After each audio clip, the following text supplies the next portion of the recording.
this is all what's driving me crazy about this war in Ukraine, which is,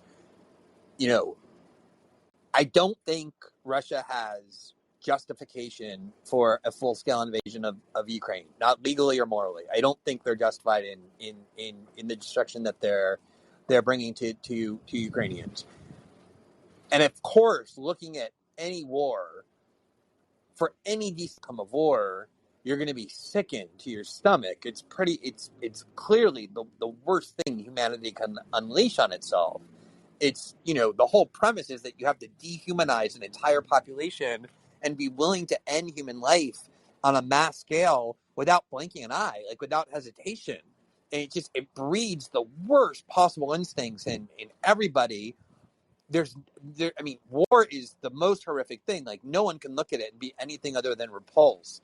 The problem is that we're looking at this war in a way that we don't look at any other wars, which is creating the perception, this false perception, that what Vladimir Putin is doing is something extraordinary, when it's not. It's quite ordinary, unfortunately. And the people who are most vocally denouncing it and pretending that it's something never before seen or not seen since Hitler are the very people who have either done it or justified it or both.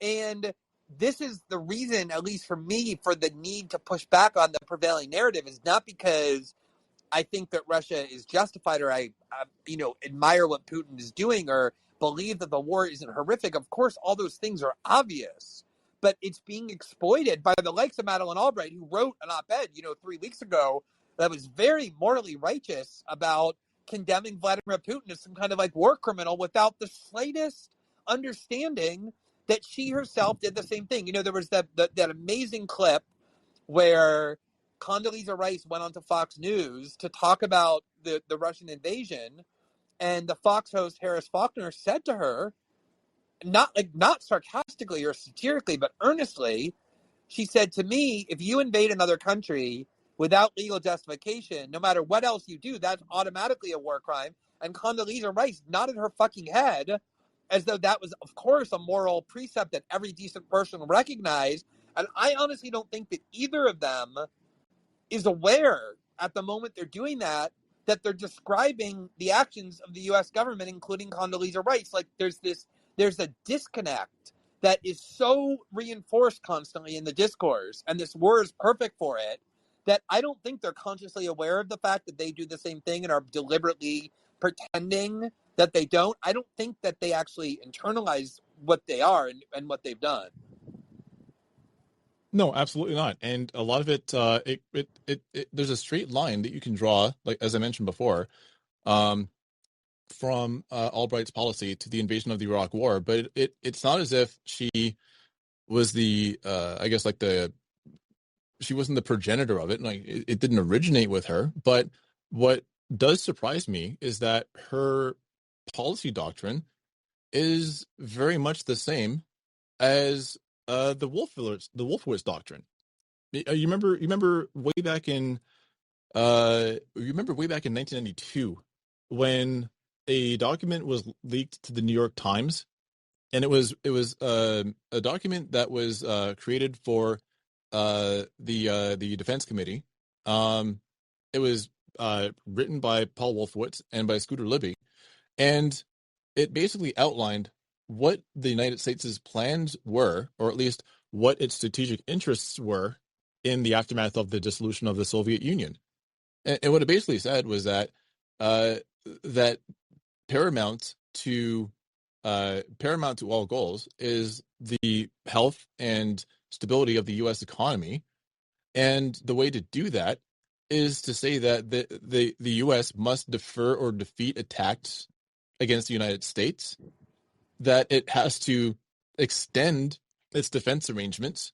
That is, any nations that are in allyship already with the United States, the relationships must be deepened. And then for those that are not necessarily cooperative with the United States, they have to be pressured into it. That no other regional power, and this is important, no other regional power is able to dominate a region that is critical to U.S. interests. So by talking about like establishing or strengthening barriers of any other global threats, what Wolfowitz is saying in that document is that the U.S. basically has a right to establish an empire wherever it pleases. And I mean, the fourth goal, they talk about like democratic or regional stability and the spread of democracy and so on and so on. But that third point should have been fucking frightening, and it was when it was leaked to the New York Times. I remember there was a speech by Ted Kennedy that talked about Ted Kennedy of all people talked about it being tantamount to naked imperialism. And what happened in the very next administration? Well, it's not as if they doubled back on the policy approach from this document. They did exactly what it was that Wolfowitz and Libby laid out, but they did it in such a way that it seemed progressive, because when you do this to nations that are deemed barbaric, to nations that are deemed hostile or the enemies or whatever, and by reducing all of like the will of all of the people within a country to the personality of one leader, that you can make it very easy for people to hate, then you can always justify the bombing of Yugoslavia because Slobodan Milosevic is a genocidal madman. You can justify the invasion of Iraq because Saddam is ripping babies out of incubators. You can justify a second invasion of Iraq because he's throwing his political enemies into industrial shredders. And you can justify giving Vladimir Zelensky whatever it is he needs, which, by the way, if you want to talk about like Ukraine being the last bulwark of democracy, well, they just banned all but their right-wing parties in the country. So basically, like centrist and leftist parties were, on top of the fact that the Communist Party was already banned, they just banned a number of other political parties.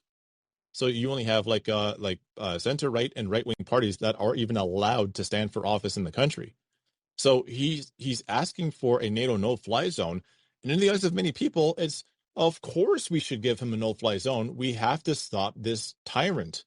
And it's not like he just got authoritarian and repressive in the way that people point to Putin being because of this war. Last year in January of 2021, they also banned 2 or 3 opposition TV stations. They just issued an order preventing them from operating any longer on the airwaves, alleging that they were subversive and loyal to Russia and the like. So, I mean, the idea that Ukraine is a democracy that we're defending, like a Western European democracy or whatever, absolutely laughable. Yeah, exactly. And just to sort of like terminate the point here is that we're seeing the exact same thing happen with regards to reducing an entire nation down to one person, because there is no economic measure that can be taken against Russian people broadly. There's no form of collective punishment that is too much for anybody, because it's whatever it takes to stop Putin, regardless of the fact that people are going to starve, regardless of the fact that Russia is a country that we have already seen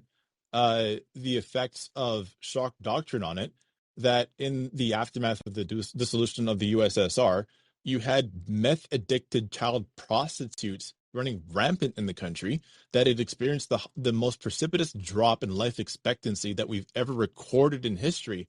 None of that matters, because there is no punishment we can inflict that is too great, because we are focused on stopping this tyrant. We've reduced the entire country down to one tyrant. We have no idea, or at least don't want to consider, that this is collective punishment. And even if we do consider it collective punishment, it's justified because the Russians should get up off their ass and overthrow this tyrant. So it's okay for us to lay economic siege.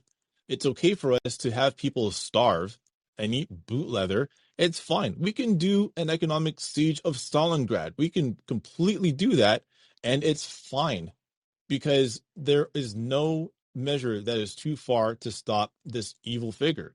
Well, what's so amazing about it, too, is that morality that says that Russian people are responsible for what Putin does because they have the power if they wanted to overthrow him and they don't, is the rationale that Osama bin Laden used explicitly when asked why he targeted so-called civilian infrastructure. Obviously not the Pentagon, that was a military target, but the World Trade Center and wherever else, that other plane was going. And that was his argument, was he said, Americans choose their leaders, and so they're responsible for the evil acts that they do. Right. In the case of Russia, there's a complete inconsistency, a contradiction in the discourse.